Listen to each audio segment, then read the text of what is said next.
Hello everyone and welcome to today's video. Today's video is going to be about how Netflix handles out-of-catalog search queries. Netflix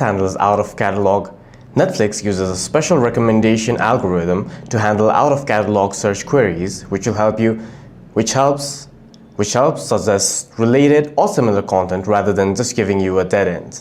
And this is done by monitoring and viewing your watch history, your search history, your skips, and how many times you have rewatched or returned to a video. The search also categorizes queries into two categories: fetch, intent to find a specific title, and explore, broader genre-specific searches. If a fetch fails, the system switches to providing explore results based on user similarity. Some older standard systems may still display a simple empty result screen. Netflix's modern AI-driven search system focuses on predicting what else the user might enjoy to maintain engagement. For any further questions, please feel free to leave a comment down below.